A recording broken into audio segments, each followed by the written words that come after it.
होते हैं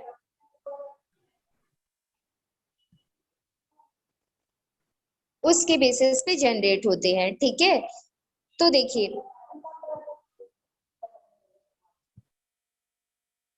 तो कुछ कैरेक्टर्स जैसे सिमिलर या डिसिमिलर कैरेक्टर्स, अगर आपको इसको अच्छे से पहचानना हो तो आपका और आपके फ्रेंड का कैरेक्टर देखोगे तो कैसा होगा, ज्यादातर कैरेक्टर डिसिमिलर होंगे। तो उनमें सिमिलैरिटी डिसिमिलैरिटी बनती है बिकॉज वो अलग अलग फैमिली से क्या करते हैं, बिलोंग करते हैं। लेकिन आप ही की फैमिली में सिमिलर कैरेक्टर होने के साथ साथ कुछ डिसिमिलर कैरेक्टर्स भी होते हैं। तो ये डिसिमिलर कैरेक्टर्स कैसे होते हैं, तो इसके बारे में यहाँ पे आपके बुक में एक टेबल गिव किया गया है। इस टेबल पे देखिए कैरेक्टर बताया गया है। सबसे पहला बोला गया है कलर ऑफ आई। आई का कलर ब्लैक, ब्राउन, ग्रीन और एनी अदर कैरेक्टर कलर हो सकता है। इसमें आपका मतलब यू, देन आपकी मदर का, फादर का, मैटरनल ग्रैंडपा और मैटरनल ग्रैंडमा, इसका मतलब आपके नाना नानी के कैरेक्टर्स को, और पैटर्नल ग्रैंडपा और पैटर्नल ग्रैंडमा मतलब आपके दादा दादी के कैरेक्टर्स को। इसमें आपको करना क्या है, ये जितने कैरेक्टर दिए हुए हैं और उस कैरेक्टर के सामने जो भी पॉइंट लिखा हुआ है उस पॉइंट के सामने सभी को आपको क्या करना है, एक टिक लगाना है। जैसे आई का कलर जिसका ब्लैक होता है, जैसे सपोज आपकी आई का कलर ब्लैक है बट आपके मदर और फादर में मदर की आई का कलर ब्लैक हो गया, फादर की आई का कलर ब्राउन हो गया। आगे आप देखोगे तो आपको अलग अलग ऐसे कैरेक्टर आपके मैटरनल ग्रैंडपा, पैटर्नल ग्रैंडपा पे देखने को मिलेंगे। कुछ कैरेक्टर ऐसे होंगे जो सभी में क्या होंगे, आपको दिखाई देंगे, और कुछ कैरेक्टर ऐसे होंगे जो किसी एक में दिखाई देंगे। जैसे डिम्पल चिन, मतलब चिन पे डिम्पल का बनना, क्या सभी के चिन पे डिम्पल बनेगा, ऐसा तो पॉसिबल नहीं है। हो सकता है आपके पैटर्नल ग्रैंडमा में बनता हो और आप में बनता हो, मतलब आपके पैटर्नल ग्रैंडमा से वो कैरेक्टर ट्रांसफर होके कहाँ पे आया, आपके में आया। लेकिन वो तो आपके फादर में नहीं था, लेकिन वो कैरेक्टर फिर भी आपके में आया। लेकिन आपके किसी ना किसी जनरेशन में वो कैरेक्टर क्या था, प्रेजेंट था, और वो आपके पैटर्नल ग्रैंडमा से कहाँ आया, आपके में आया है। ठीक है, तो कैरेक्टर क्या होता है, जो हमारे जनरेशंस होते हैं, बहुत सारे हमारे जनरेशंस होते हैं, उन जनरेशन से वो कैरेक्टर कहीं ना कहीं हमारी बॉडी में रहता है लेकिन वो एक्टिवेट नहीं हो पाता। अगर वो एक्टिवेट नहीं हो पाता तो वो हमें दिखाई नहीं देता। ठीक है, और अगर वो एक्टिवेट हो जाए तो वो हमें क्या होने लगता है, दिखाई देने लगता है। इसी चीज को आपको समझना है कि आखिर सारे कैरेक्टर्स एक फैमिली में प्रेजेंट होने के बावजूद वो कैरेक्टर सारे फैमिली मेंबर्स में क्यों नहीं होते, और एक जनरेशन में वो दिखाई देते हैं, फिर एक जनरेशन का गैप हो गया और फिर अदर जनरेशन में वो आपको क्या हो रहे हैं, दिखाई दे रहे हैं। तो उसके बारे में हम यहाँ पे जानेंगे कि आखिर उसका मैकेनिज्म कैसे होता है। ठीक है, देन अनदर कैरेक्टर्स यहाँ पे बताया गया है, रोलिंग ऑफ टंग। टंग को रोल करने की एबिलिटी आपके फैमिली में क्या सभी के पास है, आपसे होता है बट आपके मम्मी से नहीं होता, फादर से नहीं होता, ये डिफरेंट कैरेक्टर है। Finger next to toy, toy के बाद जो फिंगर आता है वो लॉन्गर है, शॉर्टर है, किस टाइप का है। ईयर लोब जो है वो अटैच्ड, फ्री है या डिफरेंट है सभी में। इसके अलावा जो आपका थंब को बेंडिंग करने की जो एबिलिटी है, क्या सभी में सेम है या डिफरेंट है। इन सारे कैरेक्टर्स को आपको अपने फैमिली मेंबर्स को लेते हुए इसको देखना है, और देखने के बाद यहाँ पे कुछ क्वेश्चंस पूछे गए हैं, उन क्वेश्चंस के आंसर आपको करने हैं। उन क्वेश्चन के आंसर्स पे देखिए, सबसे पहले यहाँ पे बोला गया है observe that, fill the table and answer the following question. अब इन क्वेश्चंस में आंसर देखते हैं कि सपोज हमने इसको फिल किया और फिल करने के बाद हम इनके आंसर्स देख रहे हैं। ठीक है, what are the characters present both you and your parents. कौन कौन से या क्या क्या कैरेक्टर ऐसे थे जो आप में और आपके पेरेंट्स में प्रेजेंट थे। तो आप फिल करिए और देखिए कि आपके और आपके पेरेंट्स में कलर ऑफ आई सेम है, डिम्पल चिन बनती है, जो फिंगर है वो टॉय से लॉन्गर है या फिर शॉर्टर है, ये आप देख सकते हैं। ईयरलोब कैसा है, अगर सेम कैरेक्टर है तो सारे कैरेक्टर्स को आपको यहाँ पे लिखना है, ठीक है। सेकेंड इसमें क्वेश्चन है, are there any characters that you share with your parents and grandparents. आपके पास कुछ ऐसे कैरेक्टर भी आए जो आपके पेरेंट्स में है और ग्रैंड पेरेंट्स में है और उसके बाद आप में आए हैं, मतलब ग्रैंड पेरेंट्स में भी था, आप में भी है और आपके खुद के जो पेरेंट्स हैं उनमें भी है, मतलब तीनों जनरेशन में वो कैरेक्टर क्या है, प्रेजेंट है। ऐसा कोई कैरेक्टर आपको दिखाई दिया। इसके बाद what are the characters that are present in you and your grandparents but not in your parents. कुछ कैरेक्टर क्या आपको ऐसे मिले जो आपके दादा दादी या नाना नानी में थे लेकिन आपके मम्मी पापा पे वो कैरेक्टर नहीं थे, लेकिन आप में देखने को कोई वो कैरेक्टर क्या हो रहे हैं, दिखाई दे रहे हैं। ऐसा कोई कैरेक्टर होगा तो उसको नोट करिएगा। फिर इसमें पूछा गया है, how do you think such characters may have passed on to you. ये कैरेक्टर्स जब आपके मम्मी पापा में नहीं थे फिर आप में आपके ग्रैंड पेरेंट्स से कैसे आए हैं, ठीक है। इस क्वेश्चन का आंसर इस होल चैप्टर को डिस्कस करने के बाद हमको मिलेगा, ठीक है। तो इन सारे क्वेश्चन से हमने ये चीज ऑब्जर्व किया कि हमें कुछ कैरेक्टर्स ऐसे होते हैं जो हमारे पेरेंट्स और ग्रैंड पेरेंट्स में होते हुए भी हमें नहीं होते, और कुछ कैरेक्टर्स ऐसे होते हैं जो हमारे पेरेंट्स और ग्रैंड पेरेंट्स में होते हैं तो हम में भी होते हैं। कुछ ऐसे होते हैं जो ग्रैंड पेरेंट्स में तो हैं लेकिन पेरेंट्स में नहीं है बट हम में दिखाई दे रहे हैं, ठीक है। तो इसी कैरेक्टर्स के ट्रांसफॉर्मेशन को, जो कि एक जनरेशन से अदर जनरेशन में क्या होता है, ट्रांसफर होता है, इसको ही क्या बोला जाता है, हेरिटेबल कैरेक्टर बोला जाता है। और इसी हेरिटेबल कैरेक्टर के ट्रांसफर्ड प्रोसेस को क्या बोलेंगे, हेरिडिटी बोलेंगे। That means that pass from one generation to the next generation are called a heritable character. Such characters are passed from and the study of that process is called a heredity. इस process की study जब आप करोगे तो उसको क्या बोलेंगे, heredity. और कैरेक्टर का वन जनरेशन से अनदर जनरेशन में ट्रांसफर होना हेरिटेबल कैरेक्टर कहलाएगा, ठीक है। हमने ये देखा कि कुछ कैरेक्टर्स ऐसे थे जो हमारी फैमिली मेंबर्स के कैरेक्टर से हमें मैच तो करते थे, और कुछ कैरेक्टर हमें ऐसे हैं जो कि ना तो हमारे ग्रैंड पेरेंट्स में है और ना ही हमारे पेरेंट्स में है। तो ऐसे कैरेक्टर्स जो हमारे ग्रैंड पेरेंट्स या फिर हमारे पेरेंट्स में नहीं रहते और हम में वो कैरेक्टर्स क्रिएट हो जाते हैं, इसका मतलब है कि हमें हमारी फैमिली के अकॉर्डिंग कुछ डिससिमिलैरिटीज भी है। इन डिससिमिलैरिटीज को क्या बोला जाता है, वेरिएशंस बोला जाता है। और ये variations according to a climatic condition और एडेप्टेबल कंडीशंस के थ्रू प्लांट बॉडी हो, एनिमल बॉडी हो या ह्यूमन बॉडी हो, उनमें क्या होता है, जनरेट होता है। तो सबसे पहले वेरिएशंस यहाँ पर किस में बताया जा रहा है, प्लांट बॉडी में बताया जा रहा है। वेरिएशंस का मतलब क्या होता है, डिफरेंसेस, मतलब प्लांट बॉडी में कौन कौन से डिफरेंसेस होते हैं, ठीक है।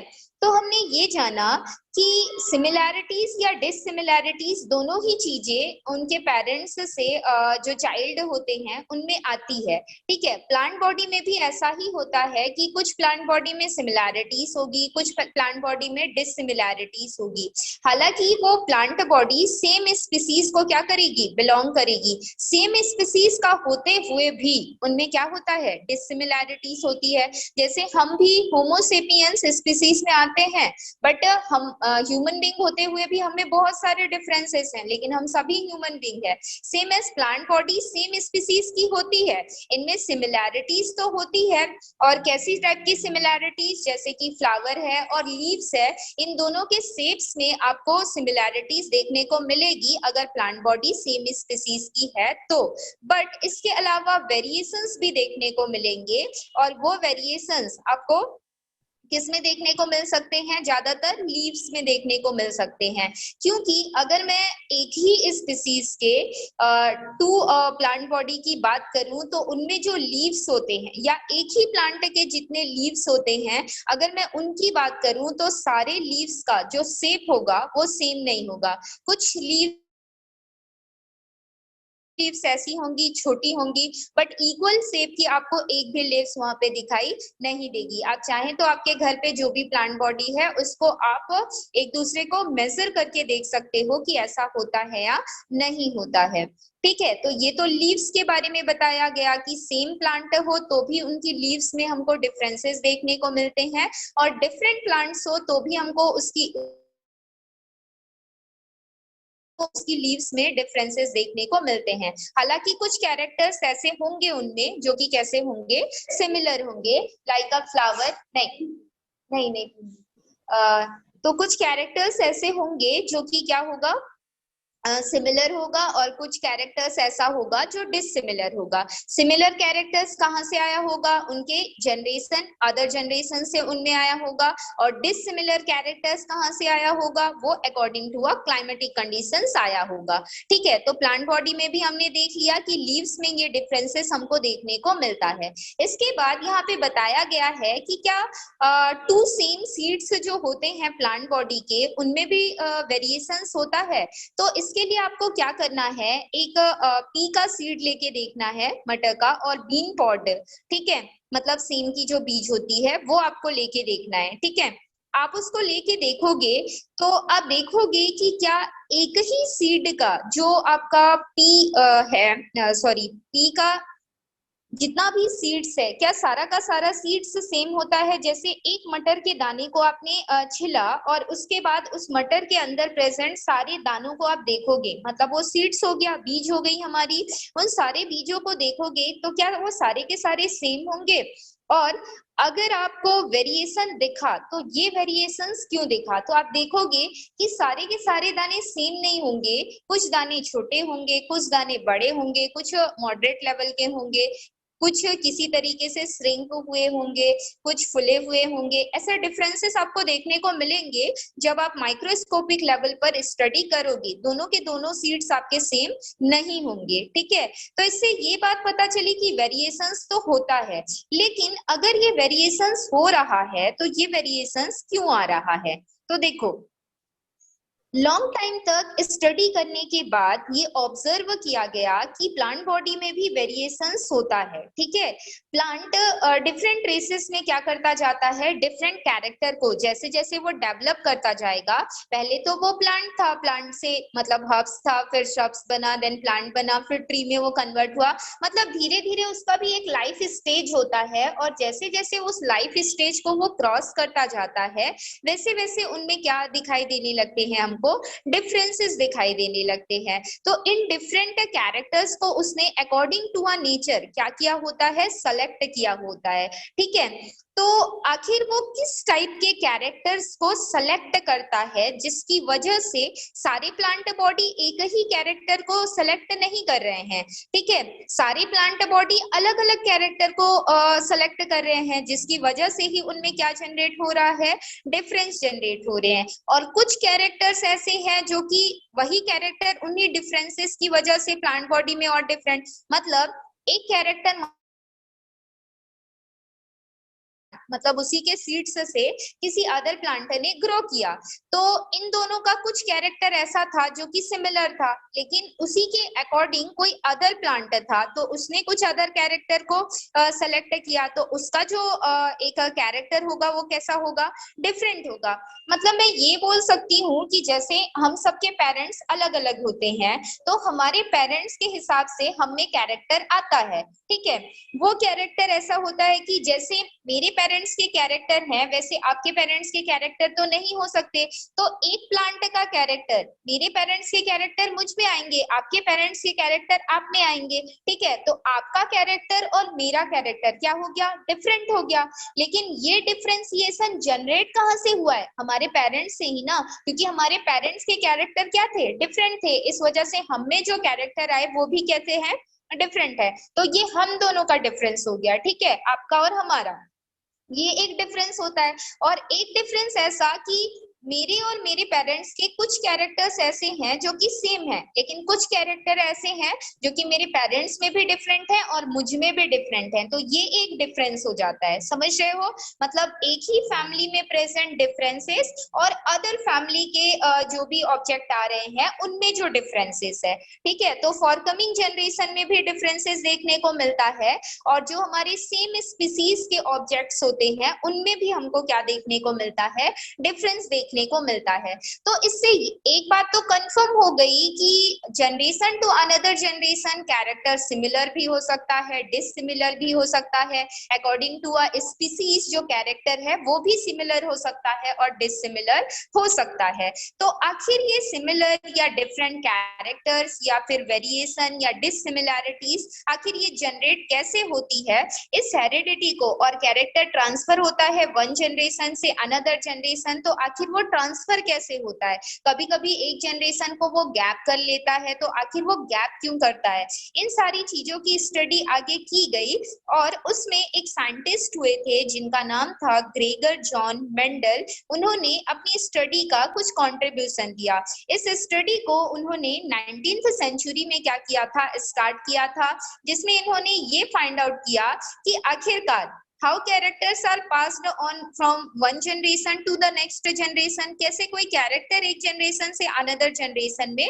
ट्रांसफर करता है, ठीक है। और इसके लिए उन्होंने चैप्टर 1 पे हमने स्टडी किया था, डार्विन के कुछ ऑब्जर्वेशंस थे, वेरिएशंस हमको देखने को मिले थे, तो उसकी हेल्प ली, जो हमने origin of species bye evolution chapter में डिस्कस किया था, उसकी हेल्प ली उन्होंने, और कुछ कैरेक्टर्स को ऑब्जर्व करते हुए उसके मैकेनिज्म्स को बताने की कोशिश की। लेकिन डार्विन के टाइम पे उनके जैसे कुछ अदर साइंटिस्ट थे, वो भी उसी जो मैकेनिज्म्स है कि कैसे कैरेक्टर वन जनरेशन से अनदर जनरेशन में ट्रांसफर होता है, उसकी स्टडी कर रहे थे, ठीक है। तो इसकी स्टडी करने के बाद इस मैकेनिज्म्स की कुछ ऑब्जर्वेशंस ग्रेगर जॉन मेंडल ने हमको गिव किए, और उन्हीं ऑब्जर्वेशन को लेते हुए हमको पता चला कि कैसे कैरेक्टर वन जनरेशन से अनदर जनरेशन में ट्रांसफर होते हैं, ठीक है। अब इससे रिलेट करते हुए इन्होंने अपनी जो थ्योरी है कब स्टार्ट की, कब इन्होंने स्टडी अपना स्टार्ट किया, उसके बारे में बताया गया है। तो वो भी एक बार देख लेते हैं कि ग्रेगर जॉन मेंडल ने अपनी स्टडी कैसे स्टार्ट की। तो एक ऑस्ट्रिया में एक मॉन्स्ट्री थी जहाँ पे मॉन्क थे जो ग्रेगर जॉन मेंडल थे वो, और चाइल्डहुड से ही इनको गार्डनिंग में काफी ज्यादा इंटरेस्ट था, ठीक है। गार्डनिंग में इंटरेस्ट होने की वजह से ये डिफरेंट प्लांट्स को लेकर ऑलवेज कोई ना कोई एक्सपेरिमेंट किया करते थे, ठीक है। उन्होंने अपनी मॉन्स्ट्री में ही एक गार्डन बना के रखा था, और वहां पर डिफरेंट टाइप ऑफ प्लांट को ग्रो करके ऑलवेज उनका एक्सपेरिमेंट ये करते रहते थे, ठीक है। एक बार इन्होंने लगभग 10,000 जो अराउंड सीरीज बनाई प्लांट बॉडी की, उसको कंडक्ट किया, और 10,000 सीरीज बनाने के बाद इन्होंने क्या किया, मतलब इतने लगभग 12 इयर्स तक वो एक्सपेरिमेंट करते रहे, प्लांट बॉडी को ग्रो करते और उसके बारे में स्टडी करते जाते सॉरी।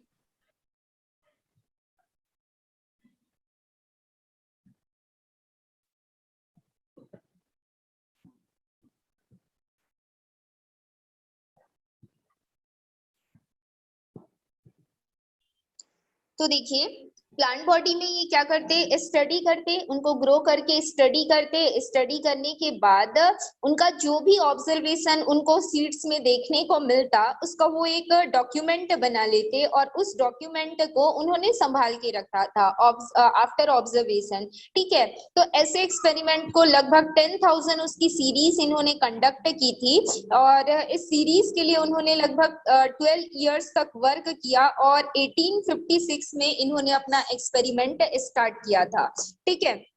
इस रिसर्च में उन्होंने कुछ पेपर वर्क भी किया था, और उससे हेरिडिटी से रिलेटेड टाइम टू टाइम जो भी उनको ऑब्जर्वेशन मिलता गया उसको वो नोट करते गए। इसी टाइम पर कुछ अनदर साइंटिस्ट भी हुए थे जो क्या कर रहे थे, हेरिडिटी के बारे में स्टडी कर रहे थे। और उनसे रिलेटेड ही मतलब उनके ऑब्जर्वेशन को और अपने ऑब्जर्वेशन को मिक्स करके जो ग्रेगर जॉन मेंडल हुए थे, उन्होंने एक नया ऑब्जर्वेशन दिया और उस ऑब्जर्वेशन को इसमें ज्यादातर रोल मेंडलेव्स के एक्सपेरिमेंट का था, जिस वजह से उस ऑब्जर्वेशन में मेंडलेव्स का नाम सबसे पहले लिया जाता है। तो इस ऑब्जर्वेशन का उन्होंने एक मैथमेटिकल कैलकुलेशन दिया था और उस मैथमेटिकल कैलकुलेशन के बेसिस पे ही कैसे कैरेक्टर वन जनरेशन से अदर जनरेशन में ट्रांसफर होते हैं, उसका रिजल्ट हमको मिल सका। तो देखो इसमें सबसे पहले क्या बताया जा रहा है, मेंडलेव्स एक्सपेरिमेंट एंड देयर ऑब्जेक्टिव्स। इन्होंने अपने एक्सपेरिमेंट में सबसे पहले यहाँ पे येलो और ग्रीन कलर के इन्होंने सीड्स को लिया था। कलर डिफरेंस हो गया, दो डिफरेंट कलर के इन्होंने सीड्स लिए। ये सीड्स किसके थे, तो पी के सीड्स थे। एक येलो कलर का पी सीड्स था और एक ग्रीन कलर का पी सीड्स था, और इसको लेते हुए इन्होंने अपना स्टडी स्टार्ट किया था। ठीक है, इस प्लांट में होता क्या था कि एक प्लांट ऐसा था जिसमें व्हाइट कलर का फ्लावर ग्रो करता था, हो सकता है वो आपका येलो सीड्स हो, और एक प्लांट ऐसा था जो कि पर्पल कलर के फ्लावर को क्या करता था, देता था, जो कि ग्रीन सीड्स हमको गिव करता था। इसका मतलब ये है कि दोनों ही प्लांट में जो फ्लावर ग्रो कर रहे हैं, एक व्हाइट कलर का है और एक पर्पल कलर का है। स्पीसीज कौन सी है, पी वाली ही स्पीसीज है। ठीक है, पी वाली स्पीसीज है। एक प्लांट उन्होंने पी का ग्रो किया और उस पी के में जो सीड्स जनरेट हुए वो कौन से कलर के थे, येलो कलर के थे, जिसका फ्लावर व्हाइट था। और एक हमारा पी का जो सीड्स था वो कौन से कलर का था, ग्रीन कलर का था, और उसके फ्लावर का जो कलर था वो कैसा था, पर्पल था। और इन दोनों को लेते हुए इन्होंने कुछ ऑब्जर्वेशन स्टार्ट किया, और उस ऑब्जर्वेशन के थ्रू कैसे जो जनरेशंस होते हैं उनमें वेरिएशंस डेवलप्ड होते हैं, उसको ऑब्जर्व करने की कोशिश की। ठीक है, अब क्वेश्चन ये आता है, अभी तक इन्होंने आंसर नहीं बताया। इन्होंने अपने एक्सपेरिमेंट के लिए कौन से ऑब्जेक्ट को लिया था, सिर्फ ये बताया, और उस ऑब्जेक्ट में क्या डिफरेंस थे ये बताया गया है। ठीक है, जब इन्होंने एक्सपेरिमेंट स्टार्ट किया तो ये क्वेश्चन किया गया कि आखिर इन्होंने पी प्लांट को ही सेलेक्ट क्यों किया। तो पी प्लांट को सेलेक्ट करने का मेन रीजन क्या था वो यहाँ पे बताया गया है कि पीस आर एनुअल प्लांट्स, मतलब एक साल के अंदर वो क्या कर देता है, जो भी कैरेक्टर्स है वो दे देता है, क्योंकि उनको एक्सपेरिमेंट करना था। अगर कोई प्लांट ऐसा होता जो कि 5 इयर्स में 10 इयर्स में ग्रो करता है तो उनका एक्सपेरिमेंट रेस्ट्रिक्ट हो जाता उतने सालों तक।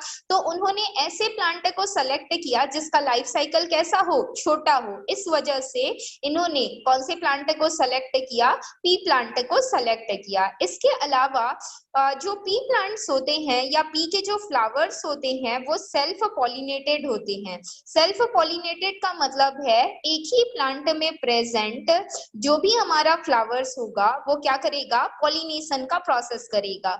एक ही प्लांट में प्रेजेंट फ्लावर, तो उसको क्या बोला जाएगा, सेल्फ पॉलिनेशन। और एक आपका क्रॉस पॉलिनेशन होता है जिसमें दो डिफरेंट प्लांट के फ्लावर क्या करते हैं, पॉलिनेशन का प्रोसेस करते हैं। ठीक है, तो एक ही प्लांट में पॉलिनेशन है, मतलब इनको एक्स्ट्रा वर्क नहीं करना पड़ेगा, क्योंकि अगर दो प्लांट में पॉलिनेशन होता तो आप इनको क्या कराना पड़ता, क्रॉस पॉलिनेशन कराना पड़ता, जो कि आर्टिफिशियली होता है। और प्लांट बॉडी में होता है तो जो भौरे होते हैं वो जो पॉलन ग्रेन्स होते हैं उसको एक प्लांट से उठाकर कहाँ, दूसरे प्लांट में छोड़ देते हैं, और तब जाके ये क्रॉस पॉलिनेशन कहलाता है। ठीक है, तो इन्होंने ये बोला कि एक ही प्लांट में होने की वजह से ये आसानी से उस लाइफ साइकिल को जो भी उस टाइम पे बनेगा उसको क्या कर सकते थे, उस स्टेज को कंप्लीट कर सकते थे, उसको प्रोटेक्ट करके रख सकते थे।